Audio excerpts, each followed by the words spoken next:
নমস্কাৰ news in আছামিছৰ অন্য এটা খবৰ মাজলৈ মই নৱদৰে আপোনালোক সকলোকে স্বাগতম জনাইছোঁ। আপোনালোকে যদি ৰাষ্ট্ৰীয় আন্তঃৰাষ্ট্ৰীয় খা খবৰসমূহ পাই থাকিব বিচাৰে তেতিয়াহ'লে এই চেনেলটো ছাবস্ক্ৰাইব কৰি লৈ অল নটিফিকেশ্যন অন কৰি ল'ব।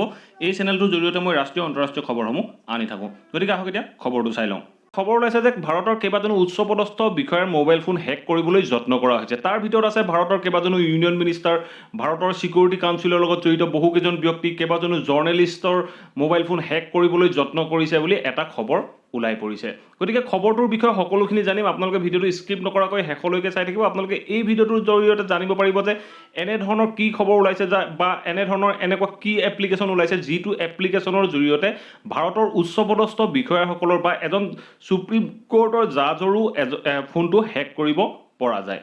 চ' আহক এতিয়া আমি খবৰটো চাওঁ। বাতৰিটোত প্ৰকাশ পোৱা মতে ভাৰতৰ কেইবাজনো ব্যক্তিৰ ওপৰত স্পাই কৰিবৰ বাবে পেগাছাছ নামৰ এটা এপ্লিকেশ্যনৰ জৰিয়তে ভাৰতৰ উচ্চপদস্থ বিষয়া বা উচ্চপদস্থ ব্যক্তিসকলৰ মোবাইল ফোন হেক কৰিবলৈ যত্ন কৰা হৈছে। তাৰ ভিতৰত আছে পলিটিচিয়ানসকল, অপজিট পাৰ্টিৰ পলিটিচিয়ানসকল বা কেইবাজনো ইউনিয়ন কেবিনেট মিনিষ্টাৰ, ভাৰতৰ সুপ্ৰিম কোৰ্টৰ জাজ, ভাৰতৰ ছিকিউৰিটি কাউন্সিলৰ লগত জড়িত ব্যক্তিসকলৰ বা যিসকল অৱসৰপ্ৰাপ্ত, যিসকল বৰ্তমান কৰি আছে, এনেধৰণৰ ব্যক্তিসকলৰ ওপৰত স্পাই কৰিবলৈ যত্ন কৰা হৈছে। আৰু বাতৰিটোত প্ৰকাশ পোৱা মতে কেইবাজনো জাৰ্নেলিষ্ট, 40জন জাৰ্নেলিষ্টৰ মোবাইল ফোনো হেক কৰিবলৈ যত্ন কৰা হৈছে। আৰু এই পেগাছাছ এপ্লিকেশ্যনটোৰ জৰিয়তে ব্যক্তিজনে নিজৰ মোবাইলটোত কি এক্টিভিটি কৰি আছে বা কেনেধৰণৰ মেছেজ আদি কৰি আছে সকলোখিনি জানিব পাৰে অন্যটো কৰ্তৃপক্ষই। গতিকে এই এপ্লিকেশ্যনটোৰ জৰিয়তে যিকোনো ব্যক্তিৰ মোবাইলৰ পৰা সকলোখিনি ডাটা ইনফৰমেশ্যন লিক কৰা বা চুৰি কৰি নিয়াটো অতি সহজ কথা।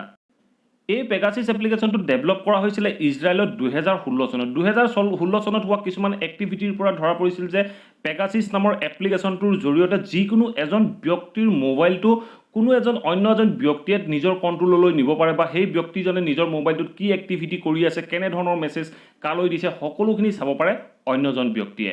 আৰু জানিব পৰা মতে এই পেগাছাছ এপ্লিকেশ্যনটো আপোনাৰ বা যিকোনো এজন ব্যক্তিৰ মোবাইলত এটা সাধাৰণ মিছ কলৰ পৰাও ডাউনলোড হ'ব পাৰে। যদি কোনো এজন ব্যক্তিক সাধাৰণভাৱে এটা মিছ কল দিয়ে, সেই মিছ কলটোৰ পৰাও পেগাছাছ এপ্লিকেশ্যনটো ডাউনলোড হ'ব পাৰে। আৰু এই এপ্লিকেশ্যনটো এবাৰ ডাউনলোড হোৱাৰ পিছত ব্যক্তিজনে গম নাপায় যে তেখেতৰ মোবাইলত এনে এটা এপ্লিকেশ্যন ডাউনলোড হৈছে বা তেখেতৰ সকলোখিনি ডাটা লিক হৈ আছে বা অন্য কোনো ব্যক্তিয়ে চুৰ কৰি আছে, তেনেকুৱা ধৰণৰ কোনো ইনফৰমেশ্যনেই গম নাপায়। এই এপ্লিকেশ্যনটো iOS বা এণ্ড্ৰইড যিকোনো মোবাইলতে কাম কৰে, যিকোনো মোবাইলৰ যিকোনো ডাটা অতি সহজে চুৰ কৰি লৈ যাব পাৰে। আৰু বাতৰিটোত উল্লেখ কৰা মতে এই পেগাছাছ এপ্লিকেশ্যনটো কোনো প্ৰাইভেট অথৰিটিৰ ওচৰত নাথাকে। এই এপ্লিকেশ্যনটো সকলোবোৰ চৰকাৰৰ ওচৰত থাকে আৰু সকলোখিনি চৰকাৰে কণ্ট্ৰল কৰিব পাৰে। গতিকে আশা কৰোঁ আপোনালোকে এই বাতৰিটো নিশ্চয় ভাল পালে। যদি ভাল পালে প্লিজ ভিডিঅ'টো লাইক কৰি শ্বেয়াৰ কৰি দিব আৰু কমেণ্ট কৰিব আপোনালোকে ভিডিঅ'টো চাই কেনে পালে। আৰু যদি চেনেলটো ছাবস্ক্ৰাইব কৰা নাই, ছাবস্ক্ৰাইব কৰি লৈ অল নটিফিকেশ্যন অন কৰি ল'ব। ধন্যবাদ।